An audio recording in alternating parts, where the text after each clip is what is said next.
Hello everyone, Assamese Bollywood news channel to আপোনালোক সকলোকে স্বাগতম জনাইছো। আজি আমাৰ ভিডিঅ'ৰ জৰিয়তে আপোনালোকে লাভ কৰিব বলিউডৰ বিভিন্ন খবৰ। এতিয়া একবাৰিছো প্ৰথম খবৰটো লৈ। বলিউডৰ এগৰাকী জনপ্ৰিয় অভিনেত্ৰী মাধুৰী দীক্ষিতে OTT প্লেটফৰ্মৰ যোগেদি নিজৰ কেৰিয়াৰ আগবঢ়াই নিবলৈ গৈ আছে। নেটফ্লিক্সত তেখেতৰ এটি নতুন শ্ব' আহি আছে আৰু এই শ্ব'টোৰ নাম হ'ব দ্য ফেম গেম। ৰিলিজৰ তাৰিখ ইতিমধ্যে ঘোষণা কৰা হৈছে ফেব্ৰুৱাৰী মাহৰ 25 তাৰিখে। মাধুৰী দীক্ষিতৰ লগতে অভিনেতা সঞ্জয় কাপুৰকো এই শ্ব'টোৰ ট্ৰেইলাৰত আমি দেখিবলৈ পাইছো। এতিয়া আগবাঢ়িছো আন এটি খবৰলৈ। অক্ষয় কুমাৰ আৰু কৃতি সেনন অভিনীত একশ্যন কমেডি ৰোমেন্স ভৰা চিনেমাখনৰ ট্ৰেইলাৰ 18 ফেব্ৰুৱাৰীত মুক্তি দিব বুলি অক্ষয় কুমাৰে ঘোষণা কৰিছে আৰু ছবিখনৰ নতুন পোষ্টাৰ বৰ্তমান আপোনালোকে স্ক্ৰীনত দেখিবলৈ পাইছে। এতিয়া আগবাঢ়িছো বলিউডৰ আন এটি খবৰলৈ।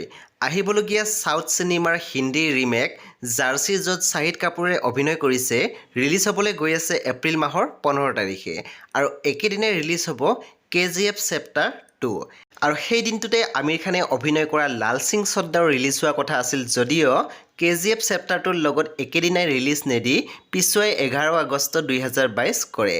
এতিয়া ইয়াছ আৰু সঞ্জয় দত্তই অভিনীত KGF চেপ্টাৰ 2 আৰু শাহিদ কাপুৰ অভিনীত জাৰ্চি একেদিনাই ৰিলিজ হোৱা কথা চলি আছে।